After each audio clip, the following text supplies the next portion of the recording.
Hare Krishna, dear devotees, and welcome. Oops. Yes.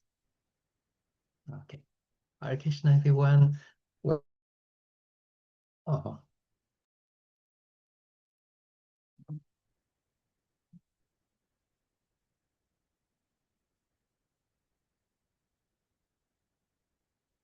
Okay. Hopefully now it will work. Hare Krishna, dear devotees. Welcome to this morning Nectar reading. We are going to read the pastimes of Nanda Maharaj that was rescued from Varuna's kingdom. And this is one of those pastimes that we hear in Srimad Bhagavatam and in other literature that happened in a very particular day of the year, which is actually a very nice meditation when that day is there. And this day is actually on the Kartik, which is, Ekadashi, the last Ekadashi of Kartik month. And one year we were actually going to make a scouting for our Braj roaming. And we did not plan it, but we wanted to walk from Vrindavan to Chirgat, which is quite a long walk. And it happened actually on the day of Ekadashi. And we did not really plan much, but suddenly we were there in Nandagat, the place where Krishna was rescuing Nanda Maharaj. And we took our bath there. It was a long day of walk. It was around 5 o'clock when the sun was slowly getting down. And we were taking our bath in the Yamuna. And there was like a very, very powerful scent of musk. It was like a very, very divine experience to be there on that particular day. So we will go there again today. The reading of today is not so long, so I took permission to add a little bit from Srimad Bhagavatam and a little bit also from Vishwanath Chakravarti Thakur's commentary into the text to combine a little bit. So I hope it's fine with you. And we will start with the meditation. I will share the screen. And first, we will leave our place wherever we are, and we will go to Sri Vrindavan Dham. It's actually, I was reflecting that when we go to Sri Vrindavan Dham, usually it's the time to forget everything about our life, everything about our worries, everything about our duties. When we go to Vrindavan, it's the time to just let everything aside. So this is what we want to do this morning. We let our life on stop, and we will go to Sri Vrindavan Dham. And because this pastime is connected to the Yamuna, we will go in front of beautiful, beautiful Yamuna Devi. So please watch very nicely the picture.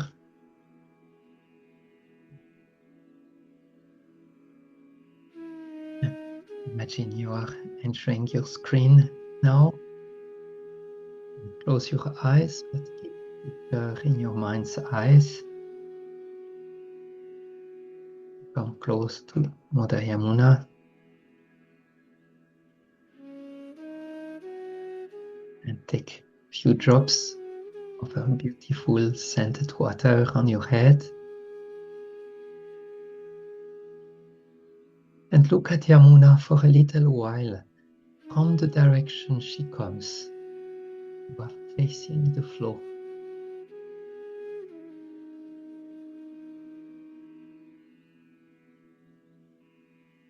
And now, number of obeisances on the banks.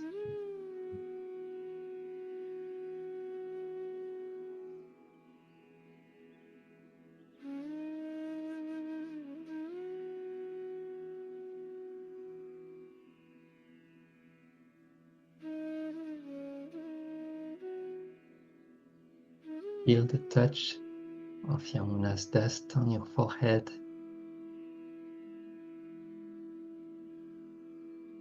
You can hear some water birds around.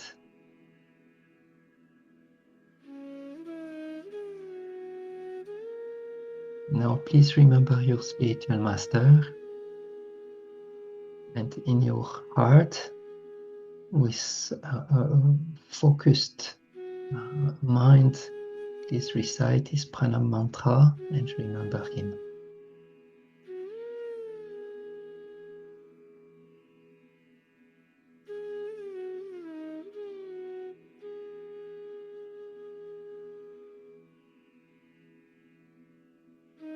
And for his blessings, able today to enter into the pastimes of the Lord.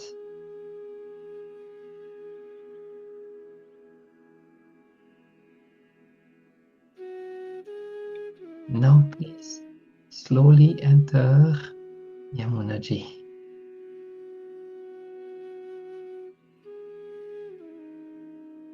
With great reverence, feel the divine touch of blissful currents touching your body.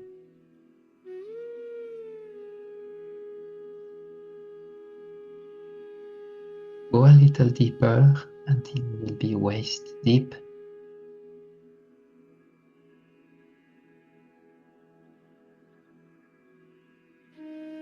And again face the current.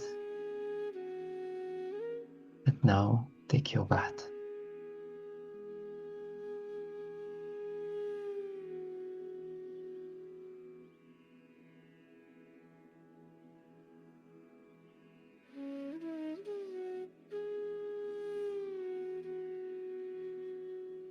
Keep looking at our current and offer prayers, Yamunaji.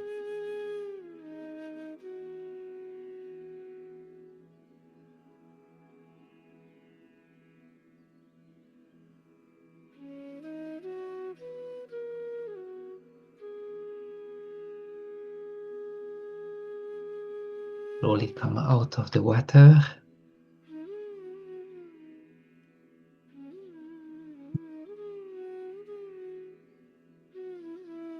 And we will now go for the first meditation.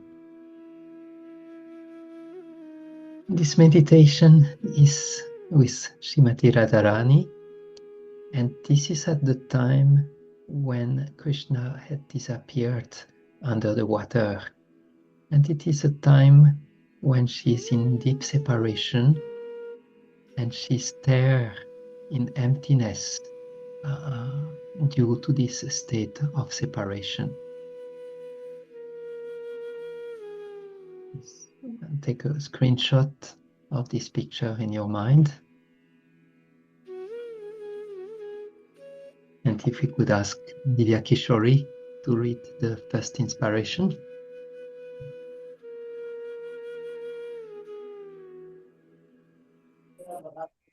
Seeing the filaments of cotton held under her nose, moving slightly with her breathing, the Sakhis understood that Radha still lived. When a smart Sakhi said, "Krishna is coming," Radha opened her eyes and returned to external consciousness with great difficulty. Not seeing Krishna, however, Radhika just stared into space. Her eyes looked like a pair of blue lotuses painted on a canvas. Seeing the filaments of cotton held under her nose, moving slightly with her breathing, the Sakhis understood that Radha still lived. When a smart Sakhi said, "Krishna is coming," Radha opened her eyes and returned to external consciousness with great difficulty. Not seeing Krishna, however, Radhika just stared into space. Her eyes looked like a pair of blue lotuses painted on canvas. Please close your eyes and try to visualize the picture you saw while you hear the last time reading.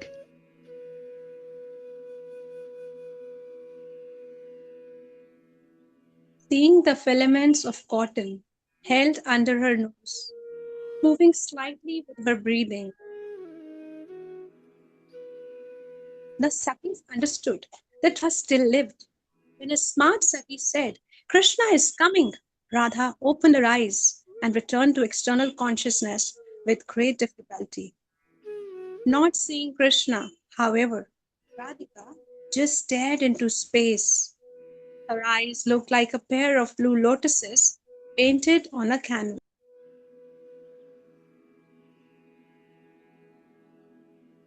Keep your eyes closed and try to remember what you heard.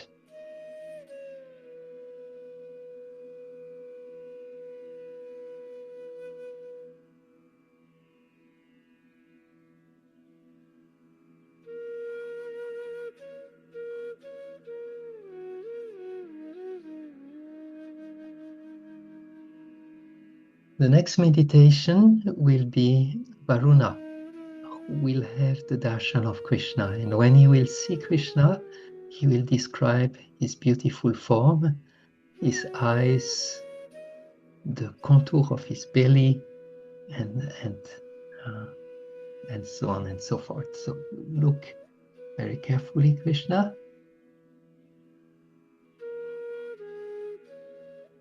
And maybe we can ask Abhijit Prabhu to read the next inspiration, the next meditation.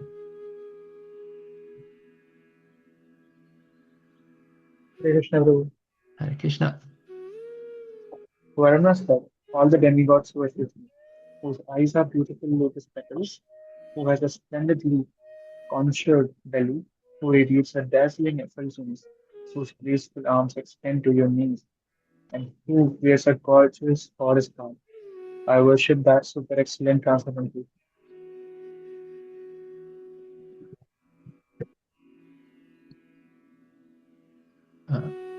Can you read it two more times? One already now? Two more times, please. Okay, I'm not sure. Varuna said, all Yes. the demigods worship you, whose eyes are beautiful. Varuna said, all the demigods worship you, whose eyes are beautiful lotus petals, who has a splendidly contoured belly, who radiates a dazzling effulgence, whose graceful arms extend to your knees, and who wears a gorgeous forest garland. I worship that super excellent transcendental form. Please close your eyes and try to see it in your mind's eyes while Abhijit read one more time.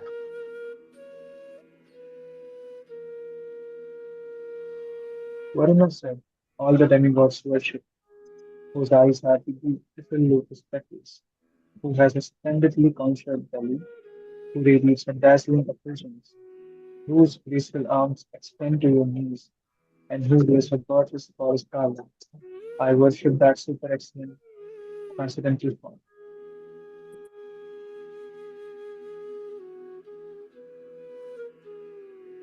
Keep the picture in your mind and try to remember the observation of Varunadev.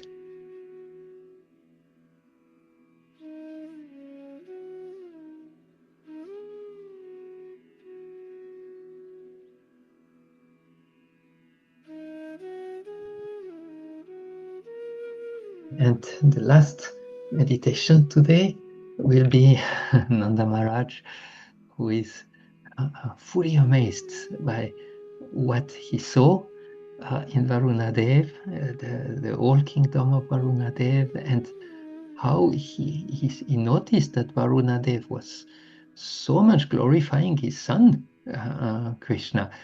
And so he's very moved in his heart and he's explaining everything to the cowherd boys. Janki, you like to read? The Maharaj entered a state of confusion after having seen the immense opulence of Varuna's city and hearing Varuna's praise of his son. With great animation, he explained of his experience to the Vrajavasis. Although the cowherd men felt happy to hear this, they also felt grave and thought that discovered by Krishna must be the Lord. Nanda Maharaj entered a state of confusion after having seen the immense opulence of Varuna city and hearing Varuna's praise of his son. With great animation, he explained all his experiences to the Vrajavasis. Although the coward men felt happy to hear this, they also felt grave and thought, this coward boy Krishna must be the Lord. Please close your eyes and try to remember the picture you saw as you hear the last time reading. Nanda Maharaj entered a state of confusion after having seen the immense opulence of Varuna city and hearing Varuna's praise of his son. With great animation, he explained all his experiences to the Vrajavasis. Although the cowhermen felt happy to hear this, they also felt grave and thought, this coward boy Krishna must be the Lord.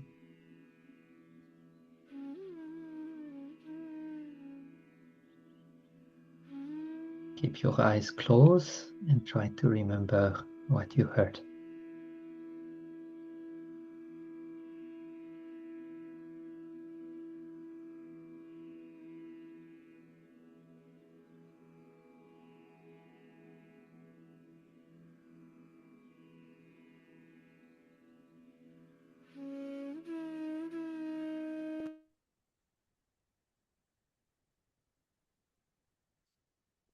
So, that's the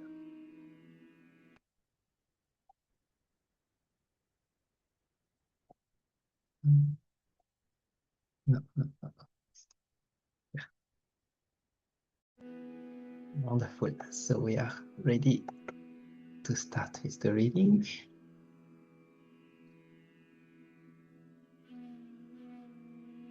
Okay.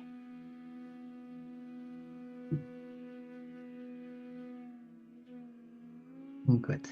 So maybe if we could ask Shri Hari Govinda to start with the reading. Hare Krishna. Hare Krishna.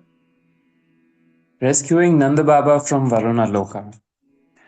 The variegated, all-attractive pastimes of Krishna increase the pleasure of those who derive happiness from hearing the expert narrations of the Puranas.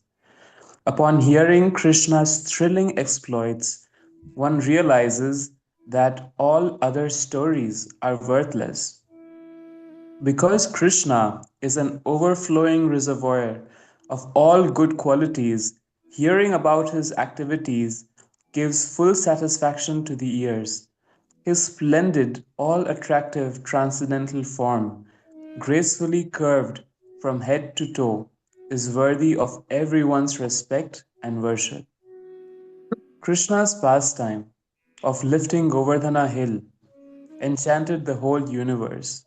On his forehead, Krishna wears brilliant tilak made from kumkuma, and his curly dark blue hair is beautified with magnificent ornaments made from bakul flowers. Krishna defeats thousands of cupids with his sweet beauty, and he brings ever increasing good fortune to the Vraja gopis who are expert in the 64 arts. Krishna protects the world from the disturbance of proud atheists. Shiva and all the other devatas glorify him for devastating the demoniac descendants of Aditi. He satisfies the hearts of all observers with the exquisite pearl necklace sitting on his glistening dark blue chest. He is called Nanda Nandana, the beloved son of Vrajraj Nanda. Krishna is also known as Govinda because he lifted Govardhana, Govardhana Dhriti, to curb the pride of Indra, and because his beauty is enhanced by his natural gravity, Govardhana Dhriti. The Supreme Lord passed his days enjoying various loving relationships with the inhabitants of Vrindavan. Krishna and his effulgent companions continued to perform their pleasing pastimes of herding the multitudes of cows. One Ekadashi, Nanda Baba, the king of the Gopas, happily observed a fast. The next day on Dwadashi, he had to break the fast at the right moment in order to complete his vow. But due to a short breaking period, he hastily bathed in the Yamuna river at an inappropriate time along with a few pious friends.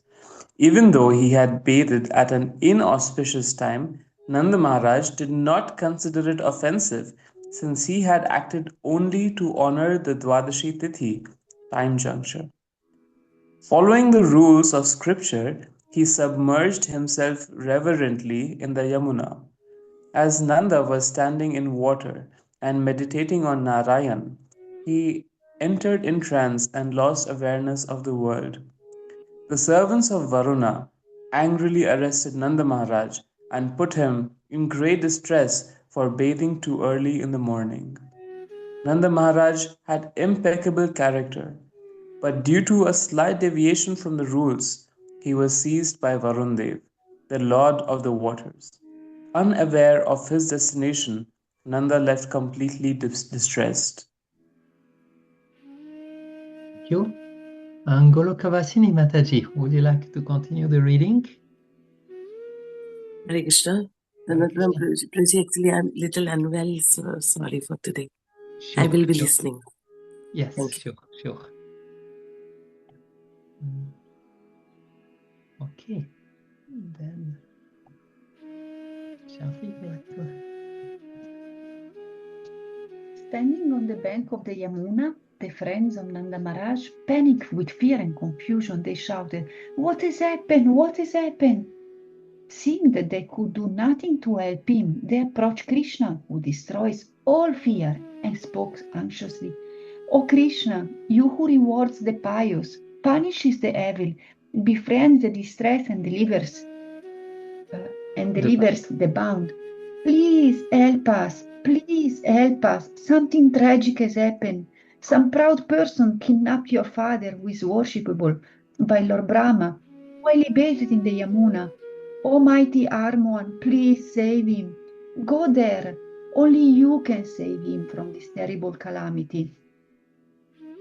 The coward men ran helplessly hither and thither on the banks of the Yamuna. Hearing their anguished cries, Krishna considered, this is the irreversible action of the foolish and lowly servants of Varuna. Krishna ran there with Balaram at his side. He told Balaram to take care of everyone, tied his dhoti, and plunged into the water. Krishna submerged in the Yamuna in order to visit the city of Varuna and to bless him with his presence. For some reason, Krishna felt attracted to Varuna, even though he had improperly treated his father Nanda Maharaj. When the elderly gopis arrived with Yashoda at the Yamuna shore, they asked Balaram, "Where is Krishna?"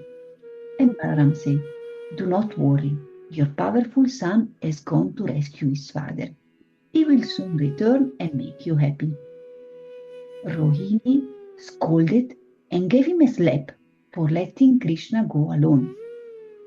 Although four elderly gopis tried to stop Yashoda, wild with fear, she tried to enter the river and follow her son. Everyone was shocked and in a state of bitter miseries. Many fell unconscious. The young gopis of Gokula and everyone else on the bank of the river fell into depression when Krishna left for Varuna's abode.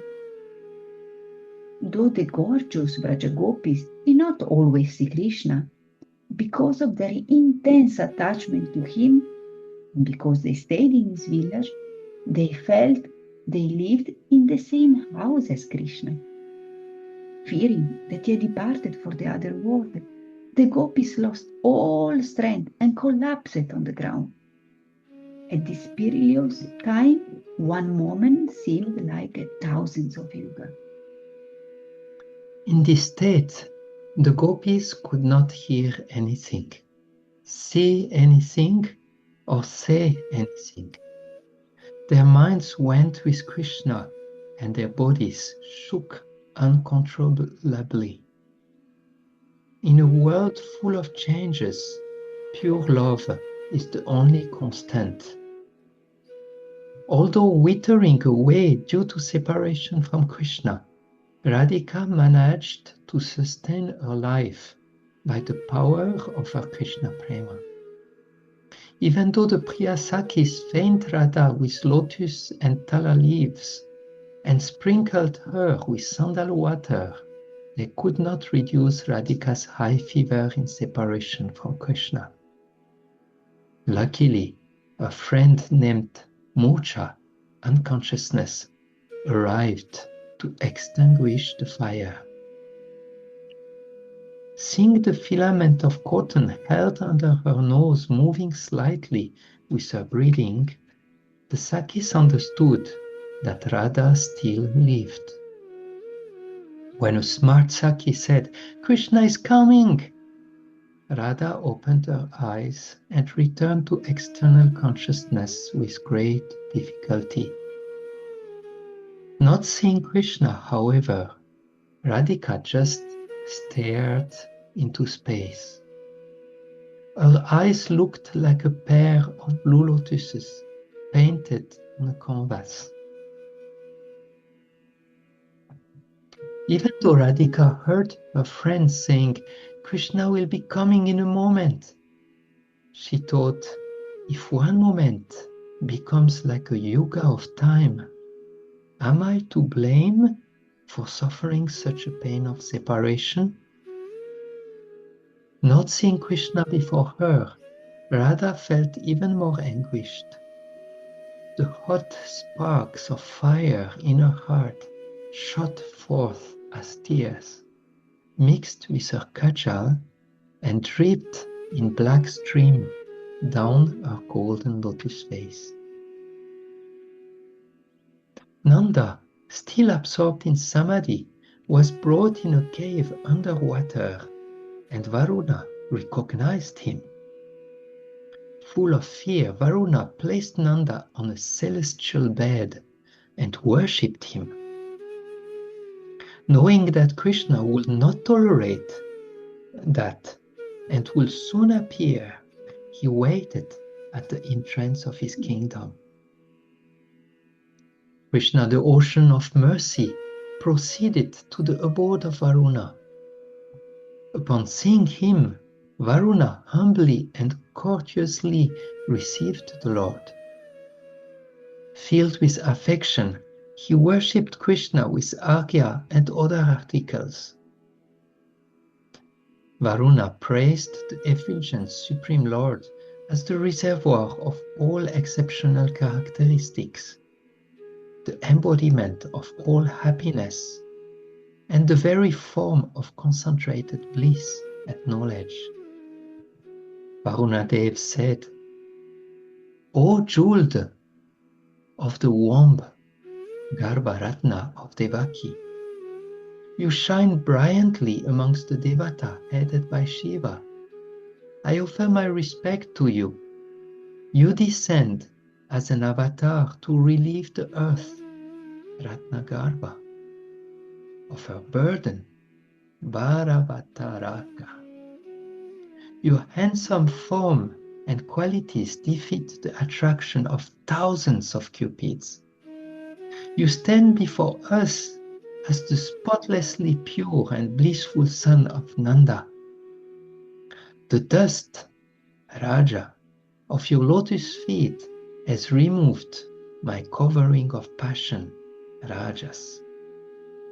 All the residents of my city have now become purified by your auspicious presence. Today, my birth has become successful. Due to possessing fabulous wealth, my knowledge has become covered. Therefore, I could not understand your infallible position as the master of Maya and the controller of all devouring time. O Madhava, O creator of all the universes, you should not keep men like me blinded by your illusory potency. Even the best Muni cannot surpass your Maya. O killer of Agasura, you have all the desirable characteristic. Though my servants think themselves very clever, they do not have a drop of intelligence. They have committed a terrible act by bringing your father here. Yet at the same time, they have bestowed great mercy upon me. Indeed, I offended you, who are so rarely attained by anyone in this world. Due to pride, I violated the rules of conduct. By keeping the dust of your lotus feet as the crown jewel on my head, however, I may now nullify the poisonous fever caused by my severe offense. O Lord of Lords, your splendid complexion easily conquers the glistening trunk of a young tamal tree. Shiva, the father of Kartikeya, and all the demigods worship you, whose eyes are beautiful lotus petals, who has a splendidly contoured belly, who radiates a dazzling effulgence, whose graceful arms extend to your knees, and who wears a gorgeous forest garland. I worship that super excellent transcendental form. Abhijit, Prabhu, would you like to continue?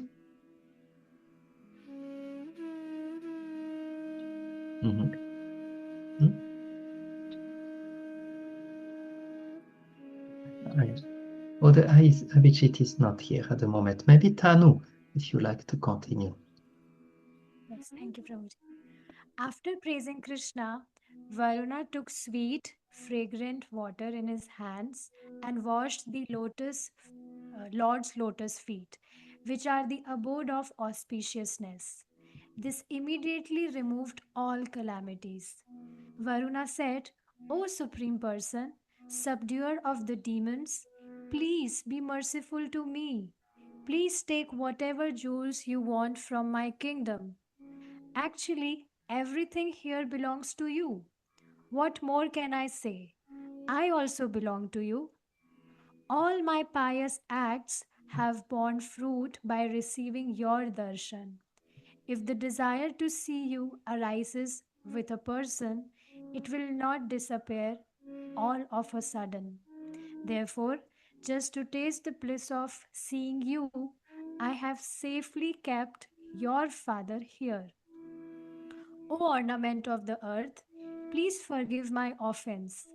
Though the servant may be forgiven, the master should be punished for the offense of his servant. So I deserve severe punishment for this act. Having given up his false pride, Varuna folded hands and stood meekly before the Lord. Krishna compassionately said, O Lord of the waters, I am pleased with your motives and the statements of your love for me. Keep whatever wealth you have. Although I have come from a distant place, because you are my devotee, this is also my residence. At the mouth of the cave, Varuna opened the water of the Yamuna for them to pass and offer his obeisances. To pass and offer his obeisances. Varuna was filled with bliss because he was sure that his darshan had made his life successful. He danced and chanted the holy name. The son of the king of Vrindavan placed his father in front and calmly went home. All directions erupted with an auspicious uproar upon Krishna's return to Vrindavan.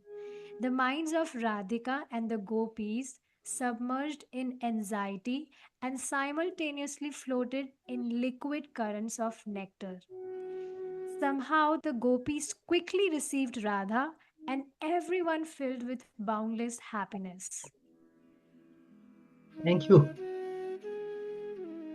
Rajati. Nanda Maharaj entered a state of confusion after having seen the immense opulence of Varuna city, the respect he showed Krishna, and after hearing Varuna's praise to his son. With great animation, Vrajananda explained all his experiences to the Vrajavasi. Although the cowhermen felt happy to hear this, they also felt grave. Without a doubt, they thought that this cowboy Krishna must be the Lord of the universe, described in the scriptures. During this exchange, they wondered whether Krishna would show them his great unlimited aspect as the effulgent impersonal Brahman. Knowing their desires, Krishna decided to bestow his mercy. To make them realize that the personal form of Brahman is more blissful than the impersonal Brahman, Krishna temporarily deprived them the taste of prema. Krishna wanted to remove any doubts that the Vrajavasi had about their future destination. Covering their knowledge with the darkness of illusion, Krishna showed them the brilliant impersonal Brahman. In the Brahman, the Gopas could neither taste the bliss of directly fondling Krishna, nor experience the lack of bliss by not fondling him. The Gopas felt pain on being deprived of their previous realization of Krishna. Out of compassion, Krishna removed their bewilderment and withdrew the Brahman effulgence. Then he revealed the Vaikuntha planet, which are full of auspiciousness, ever-increasing bliss, and free from all anxieties. After binding them up in the witch called liberation, Krishna removed the illusion from his loving devotees.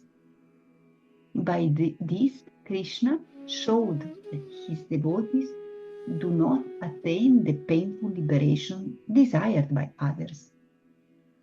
As if awakening from a trance, the Vrajavasi beheld the pleasing Vaikuntha realm that is situated far beyond the modes of material nature, and they considered, it is possible to hear, touch, smell, or perceive anything in Vaikuntha. Although they had experienced merging in the personal Brahman and the happiness of Vaikuntha, when they realized that they could not see the face of Krishna, whose sweetness surpasses all, they felt a moment without him to be like thousands yugas. Without the joy of Krishna's association, they felt like miserable wretches without any shelter. In order to dissipate their suffering and renew their happiness, Krishna, the reservoir of rasa, the cause of all causes, withdrew that vision of Vaikuntha and revealed his sweet personal form in Vrindavan. Seeing Krishna before them, the Vrajavasi, drawn in waves of pleasure, they realized that Krishna is ever fresh, and the enchanting Vrindavan pastimes on earth far surpass the bliss and wonder of merging in the personal Brahman or attaining Vaikuntha. On the other hand, those philosophers whose intelligence is infected with bad logic and arguments have great difficulty understanding the supremacy of Krishna. What to speak of miscreants who can neither search for and nor attain the Lord. Simply, With a wink, Krishna showed the impersonal Brahman to the residents of Vrindavan. Seeing this as an obstacle to their loving devotion, Krishna immediately withdrew it.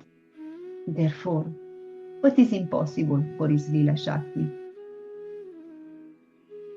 So please close your eyes as we will go to the final meditation. And see yourself at the shore of the Yamuna. It is very early in the morning and everything is still dark.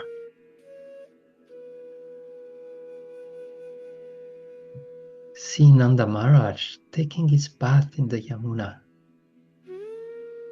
He is deeply absorbed in remembering Narayan, but suddenly disappears underwater.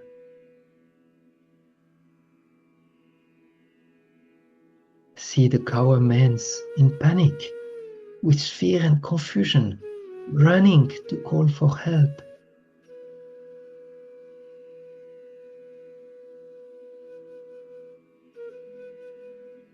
They approach Krishna to ask for his help.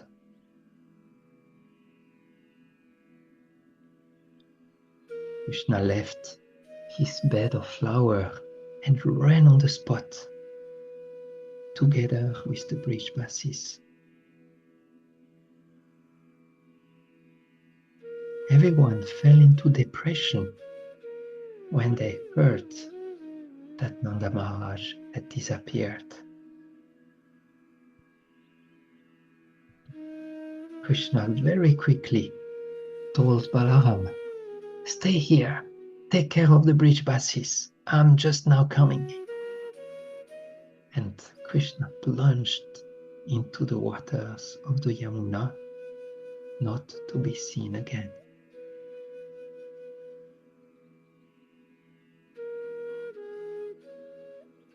When Rohini arrived and heard from Balaram that Krishna had left, she scolded him.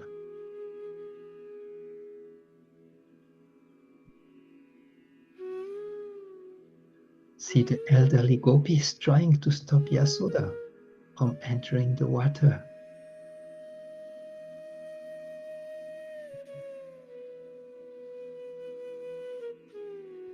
See Srimati Radharani in a state of faint from hearing that Krishna had disappeared under the water.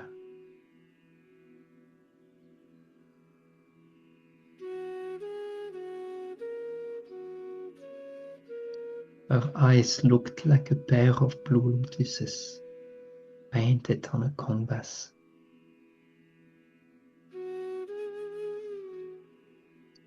The hot sparks of fire in her heart shot forth as tears, mixed with her kajal, and dripped in black stream down her golden lotus face.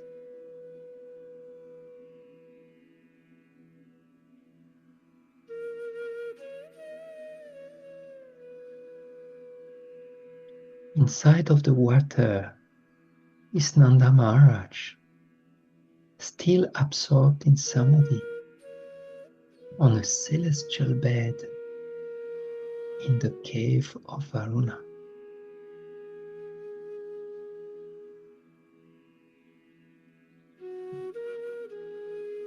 Full of fear, Varuna worshipped Nanda and then waited at the entrance of his kingdom for Krishna to arrive.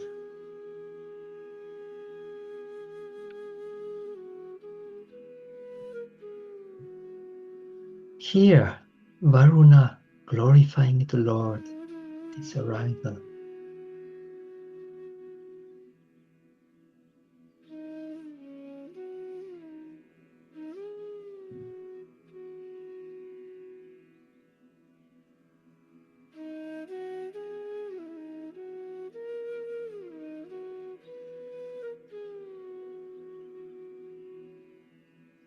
Then Varuna opened the water again, and Krishna placed his father in front, and calmly went home.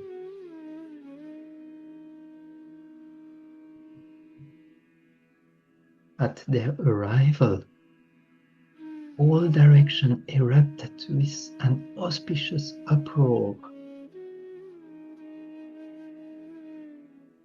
See Nanda Maharaj in a state of confusion after having seen the immense opulence of Varuna city and the respect he showed to Krishna.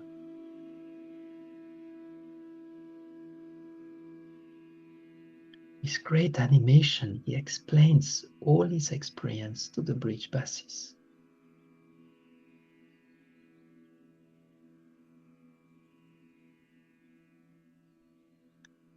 See all the cowherd men who hear Nanda Maharaj and wonder if one day Krishna would reveal to them the ultimate abode.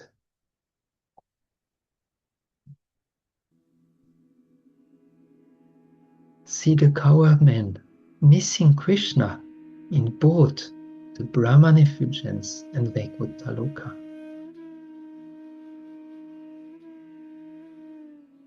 How happy they were to see Krishna again and to eternally exchange with him.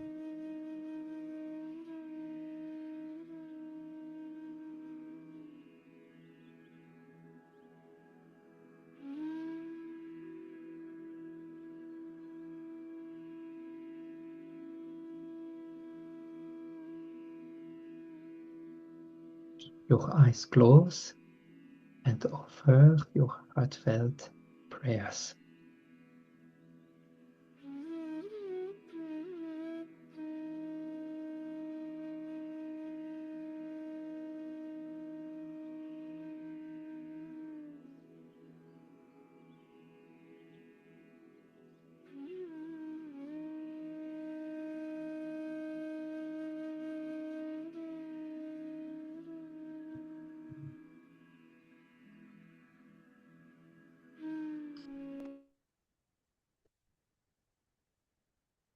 Thank you for joining today's reading.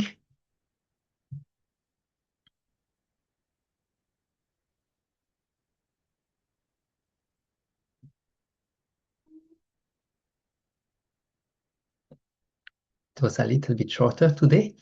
I would like to see if someone of you would like to bring some sharing, some pictures maybe of the pastime, some teachings maybe that you found into the pastime, something that we can meditate upon or keep with us.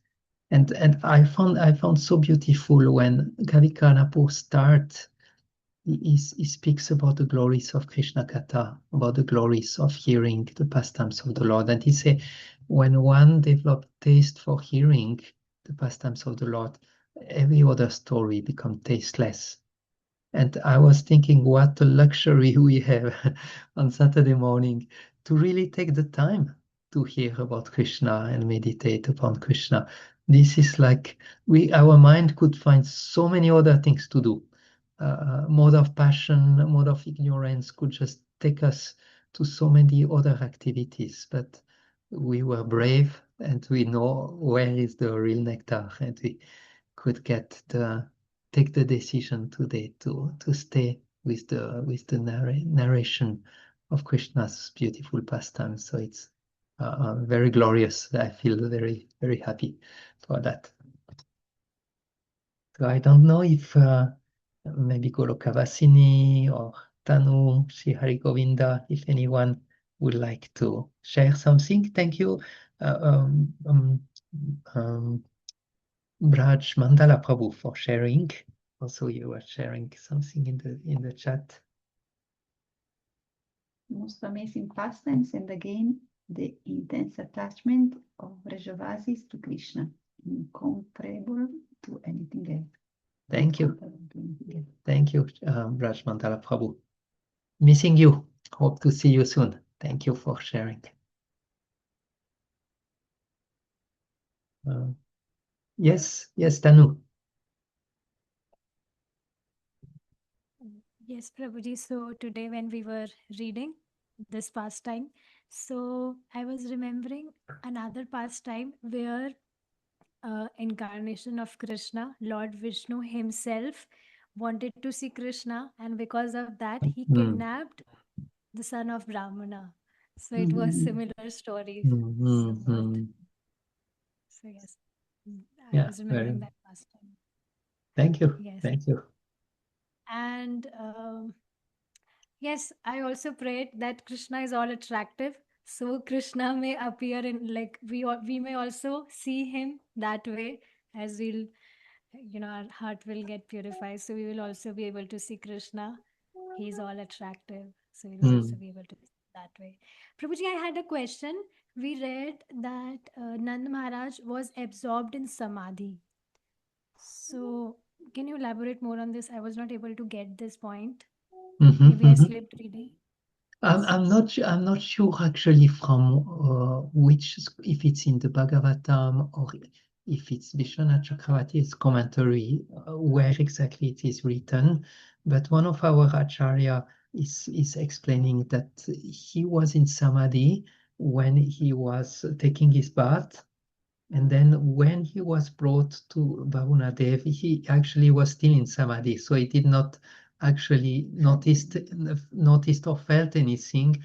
Just suddenly he woke up from his Samadhi. There was a description that actually when Krishna came to Varuna city, Nanda Maharaj could smell Krishna's body. And when he smelled Krishna's body, he got out of his trance. And then he saw Krishna and he felt where I am, and he saw all the opulence of Varunadev. And then he see Varunadev offering prayers to his son.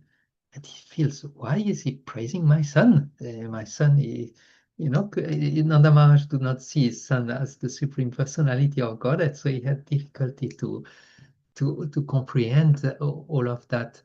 So this is actually this I took.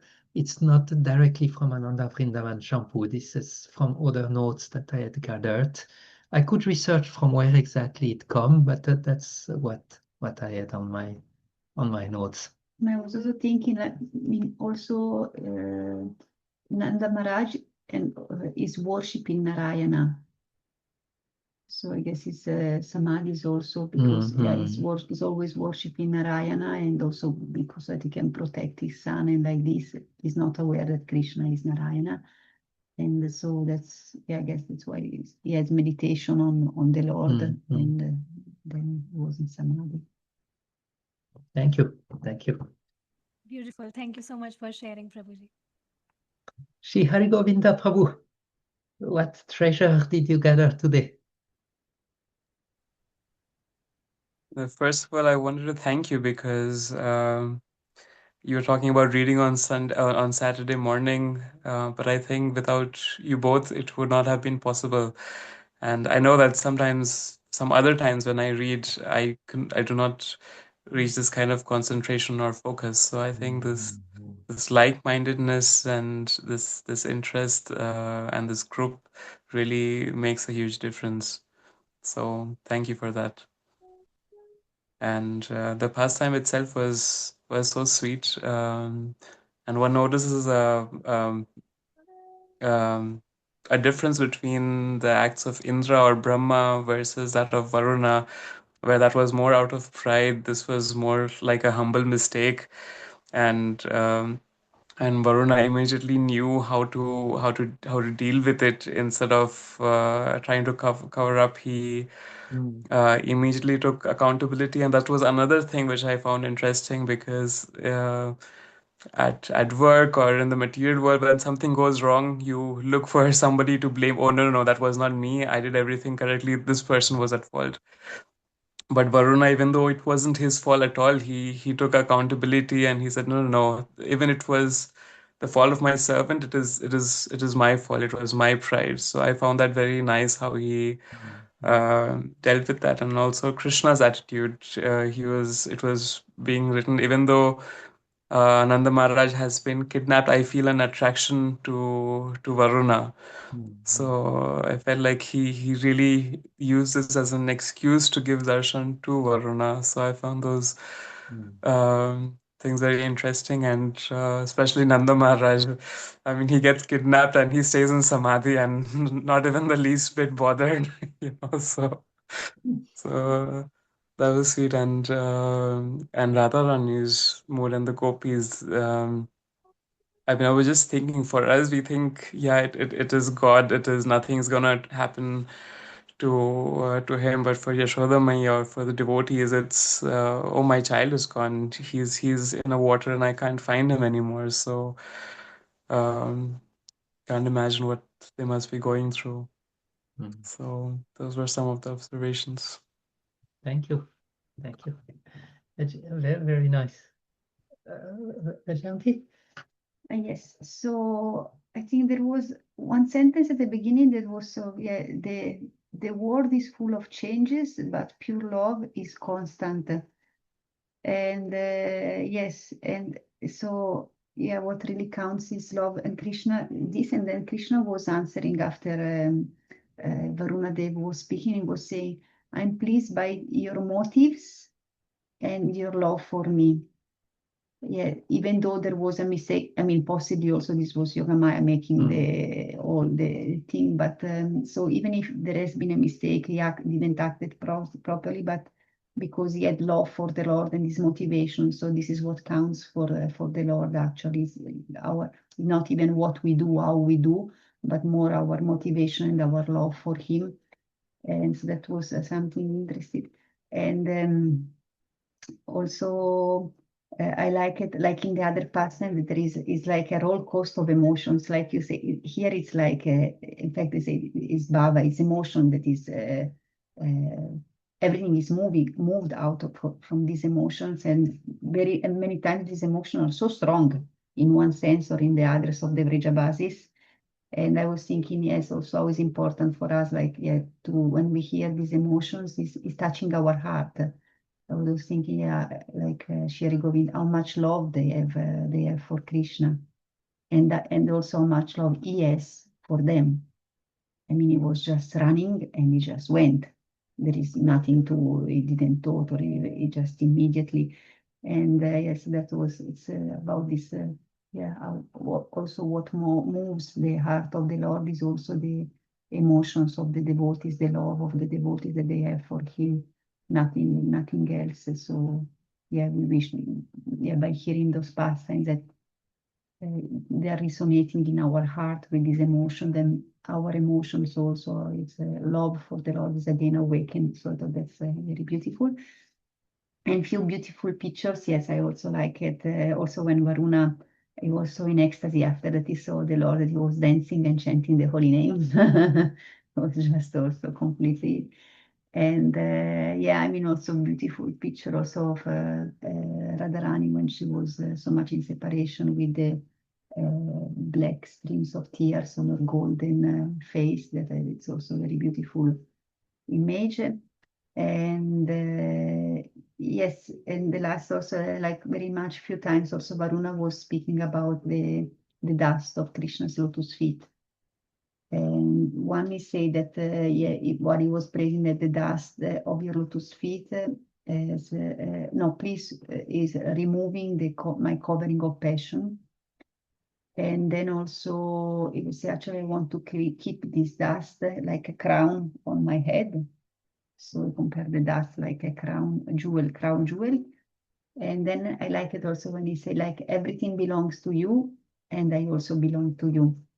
So that could also be a prayer for everything belongs to you and I also belongs to you. Thank you. Golokavasini Mataji, I know that it was not so good for reading, but are you able eventually or willing to share something? Hare Krishna Prabhuji, thank you so Krishna. much for Hare Krishna. Thank you for giving this opportunity, Prabhuji. And yeah, Prabhuji today little unwell, so maybe I send in writing. Okay, sure. You are most welcome. And to wish you And a Prabhuji, swift recovery.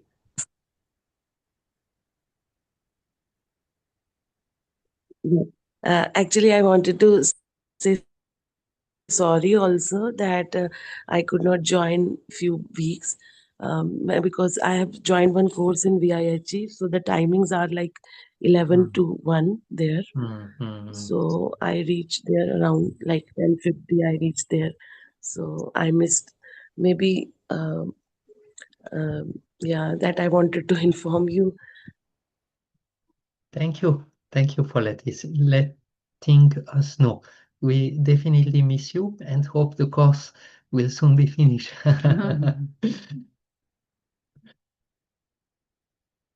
Next time onwards, is it okay if I can join 10:30 to 11? Sure.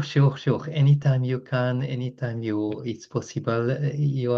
We always appreciate very much your way of reading and your comments at the end, and we are very happy if you can join just for a moment. Thank you for kindness, Prabhuji. Thank you so much for your kindness. Thank you. Thank you. Hare Krishna. For me, there was few thoughts that came to me. One was that actually it seemed to be a mistake from the servant of Varunadev. And in the Bhagavatam, this servant of Varunadev is called Asura. He's like a demon for what he's doing. And it is Vishwanath Chakravarti Thakur explains that the servant of Varunadev was in ignorance because he did not know that Nanda Maharaj was the father of Krishna, and he did not know also that the breaking of the Ekadashi rule overseed every other rule. So therefore, he was actually in Maya.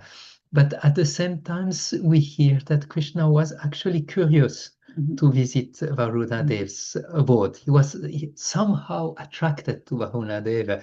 And so I was thinking, it externally appeared as a mistake and as a calamity, but internally it was actually totally under the plan of the Lord. And I was thinking how so often in our life also we think things are actually wrong, are going wrongly, mistakes have been done. But I was reflecting for a devotee of the Lord, is there actually any mistake? Is there anything going out of control? I don't think so. I think that the Lord is always behind all what is actually happening and making many different arrangements for our own purification and maybe for people's purification who are actually around us. So that was one thought. And also with the cowmen who wanted to visit, to see their destination. And they understood that actually not Brahman, not Vaikuntha Loka, anywhere, the destination they want is with Krishna, to be with Krishna. So I was also reflecting in our life, we are so often thinking that other things will make us happy, that there are other things more important than Krishna, that we are actually trying to accomplish, trying to do, trying to, that takes our attention away. And for me, it was, yes, this is only in this relationship with the Lord that I will find the real pleasure, that nowhere else, not even Vaikuntha or Brahman effulgence, will I find any of the happiness I'm really looking for. So those were some thoughts I had in connection to this pastime. And I like to end, there is actually in Bhagavatam, there is a beautiful, first of all, actually, Bhaktivinoda Thakur mentioned, he said, I offer obeisances here. Oh no, that's Shivara Maharaj in Navavraj Mahima. He said, I offer obeisances here, where Varuna's servant kidnaps Krishna's father. Remembering these pastimes with full faith brings relief from any kind of fear. Interesting. And then he said that Bhaktivinoda Thakur mentioned that these pastimes symbolize practicing devotee trying to enhance their devotion by taking intoxicant, which result in even more bad habits. So I don't know, I cannot find out what could be the connection with the pastime and this type of anartha or like this that Bhaktivinoda mentioned, but I found interesting to just bring it to the table and how actually these pastimes will remove the fear in our heart. And there is just like to read two or three sentences from a purport of 10:28:13. As usual, Lord Sri Krishna is able to say many profound and complex things in a few simple words. How fortunate we are that God is not a dry field of energy, a transcendent, effulgent blob, or nothing at all, as various people would have hit. In fact, he is the most wonderful personality of Godhead, full of absolute personal qualities. And certainly, whatever we can do, he can do better, as evidenced by his brilliant way of speaking. Mhm. Okay, so I thank you for joining today. May we Prabhuji, keep, yes? I had a doubt. So it was mentioned that the servant of Varuna kidnapped Nand Maharaj. So it was not, I mean, Varuna didn't know that he is doing this. No, He knew. Varunadev did not know. And when he saw the servant of Varunadev bringing Nanda Maharaj, he actually understood that was a blunder. And therefore he put Nanda Maharaj on a celestial bed and worshipped him and then was waiting at the entrance of the cave.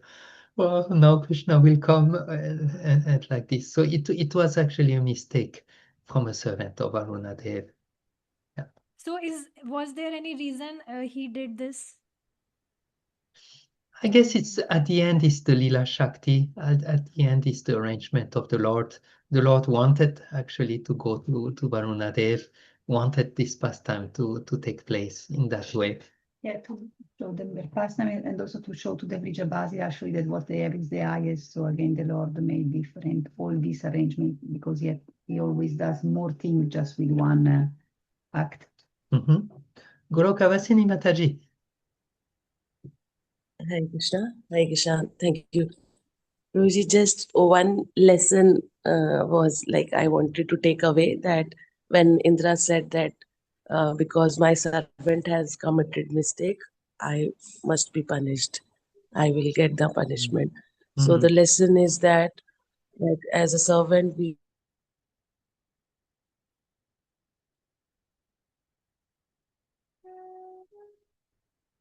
Hare Krishna Goloka Vasini Mataji. Your voice has cut it. take away. And yes, it is a role of a leader. Also, it's of a high responsibility. So I think it should be taken up also very carefully. Thank you. Either we should take the full responsibility of training the persons whom we are means taking care of. Like we should be we should be like arranging some training also if we are taking responsibilities. Yeah. Thank you. Thank you. It's a very nice comment. Valuable. Yeah.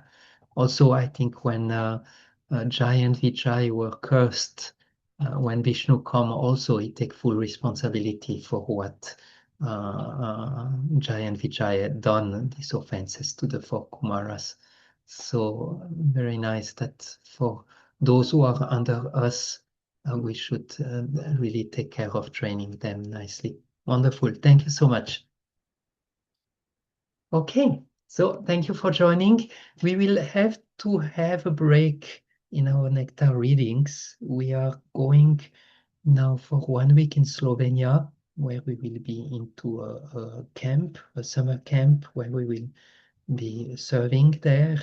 And then we will be 1 week in Croatia for another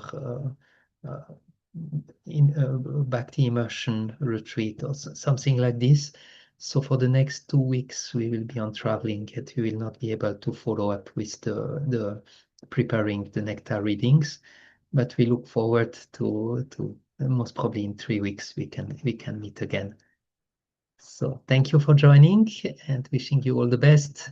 A wonderful day and all glories to A.C. Bhaktivedanta Swami Srila Prabhupada, the revealer of the Dham, the one who gave us this most munificent jewel of Krishna consciousness. So all glories to him, and let us reciprocate with his mercy and kindness by giving our full self into our Krishna consciousness activities. Jai Srila Prabhupada ki Jai, Sri Vrindavan Dham ki Jai. Hare Krishna. Krishna, the Supreme Personality of God.